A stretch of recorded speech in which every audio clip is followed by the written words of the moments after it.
Hello everyone, जय माता दी। आज मैं आपको वास्तु के बारे में बताने जा रही हूँ कि इस दोष से आपके घर में क्या क्या होता है। छोटा सा बताऊंगी, होता बहुत कुछ है, बस आप इसको ज़रूर नोट करिएगा कि अगर आपके घर में ऐसा हो रहा है।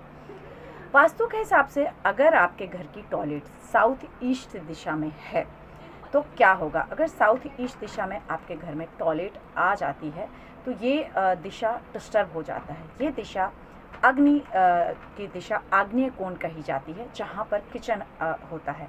तो अगर ये दिशा पीड़ित हो जाती है तो सबसे पहले क्या होता है आपके घर में, सबसे पहले आपके घर में कैश का जो फ्लो होता है वो आना कम हो जाता है, मतलब कहीं ना कहीं रुकने लगता है। आप ऐसे समझ लीजिए कि आपके घर का जो भी कैश का फ्लो होता है वो धीरे धीरे रुकने लगता है। फाइनेंशियल लॉसेस आपके घर में शुरू होने लगते हैं। और कई बार तो ऐसा होता है कि अगर आपने किसी को पैसे उधार दे दिए, या मान लीजिए कि किसी ने कर्जे ले लिया आपसे, या आपने कहीं कोई बिज़नेस में पैसा डाल दिया या कहीं इन्वेस्ट कर दिया पैसा, तो वो पैसा आपका डूब जाता है, आपको पैसे आते ही नहीं है। मतलब कितना भी अच्छा आपने सोचा कि चलो इस चीज़ से अच्छा हो गया, कितने भी अच्छे लोगों से रिश्ते थे, आपने पैसे दिए, वो भी पैसे डूब जाते हैं। और अगर आपने कितना भी सोचा चलो सब चीज़ें ठीक हो जाएंगे, फिर भी डिस्टर्ब होने लगता है। उसका कारण क्या होता है, जो साउथ ईस्ट होता है ये फायर एलिमेंट होता है, और फायर एलिमेंट को सबसे ज़्यादा जो प्रभावित करता है यानी डिस्टर्ब करता है वो होता है वाटर एलिमेंट यानी पानी। और यहाँ पर जैसे ही पानी आता है तो क्या करेगा, अग्नि को बुझा देगा। जो साउथ ईस्ट से मनी का फ्लो हो रहा था वो फ्लो आपका रुक जाएगा, और अग्नि जैसी आएगी उस दिशा को बिल्कुल डिस्टर्ब कर देगी, और पूरी तरह से आपका मनी फ्लो रुकने लगेगा, परेशान होने लगेगा। इससे क्या होगा, मान लीजिए घर का जो मेन अर्निंग पर्सन है या मुखिया है, उसकी अचानक से हेल्थ तक खराब हो जाएगी। अचानक से पता ही नहीं चलेगा क्या हो रहा है, बीमारियां पता नहीं चलेंगी। कई बार किडनी लीवर तक को इश्यूज हो जाते हैं। कई बार तो ऐसे समझ लिए घर में कोर्ट कचहरी हो जाते हैं। कर्जे इतने बढ़ जाते हैं, जहां आप लाखों कमा रहे थे, करोड़ों कमा रहे थे, अब आप पाई पाई के लिए मोहताज होने लगे हैं।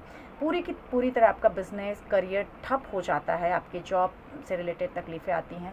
हस्बैंड वाइफ का रिश्ता जो बहुत अच्छा चल रहा था, अचानक से इस जगह पे टॉयलेट आने से आपने इस जगह घर लिया और दोष जैसे साउथ ईस्ट का हुआ, दोनों के रिश्ते ख़राब हो जाते हैं। फिजिकल रिलेशंस भी ख़राब हो जाता है, क्योंकि जैसे ही साउथ ईस्ट डिस्टर्ब होता है, 12वां भाव जो होता है कुंडली में जो 12वां भाव होता है वो व्यय का होता है, खर्च का होता है, जहाँ पर राहु एक्टिव हो जाता है आपके 12वें भाव में, जिससे बीमारियों में, दवाइयों में खर्चे होने लगते हैं, कर्जे बढ़ने लगते हैं। क्योंकि राहु का जो ब्लू कलर है वो यहाँ पर आ जाता है पानी, और पानी जो है वो चंद्रमा को रिप्रेजेंट करता है, जिसके कारण से परेशानियाँ बढ़ाने लगता है, और आपके जीवन में वो परेशानियाँ डे बाय डे बढ़ती जाती हैं, किसी हालत में नहीं रुकती हैं। आप अपनी कुंडली दिखा लेते हैं, इलाज कराते हैं, दवाइयाँ लेते हैं, लेकिन आप परेशानियों से मुक्त नहीं हो पाते हैं किसी भी तरह से। अगर आपने साउथ ईस्ट को डिस्टर्ब कर दिया, टॉयलेट अगर वहाँ है, तब तो बहुत ही बड़ा तकलीफ़ है, फिर तो उसके लिए बहुत बड़े उपाय करने पड़ते हैं, फिर भी कहीं ना कहीं मुश्किल आती है।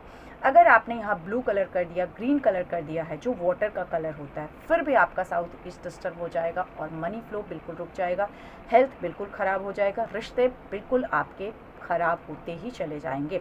बहुत डीप की चीज़ें हैं, लेकिन मैं छोटी सी चीज़ बता रही हूँ। अगर आपके घर में भी इस तरह की तकलीफ़ें हैं तो मुझे ज़रूर बताइएगा, और उसके उपाय आपको मैं बताऊंगी। बाकी दिशाओं के लिए कि बाकी अगर किसी दिशा में जो वास्तु दोष डिस्टर्ब है उससे क्या होते हैं, फिर कभी बात करूंगी। मैं doctor Anita Mishra, internationally astrologer हूँ, वास्तु करती हूँ, टैरो रीडर हूँ, स्पिरिचुअल कोच हूँ, न्यूमरोलॉजी, मोबाइल न्यूमरोलॉजी, काफ़ी सारी चीज़ें हैं, हीलिंग फील्ड। किसी भी चीज़ से रिलेटेड आपको जानकारी चाहिए तो आप मुझसे कंसल्ट कर सकते हैं। इसी के साथ आज के लिए इतना ही। अपना और अपनों का ध्यान रखिए। जय माता दी।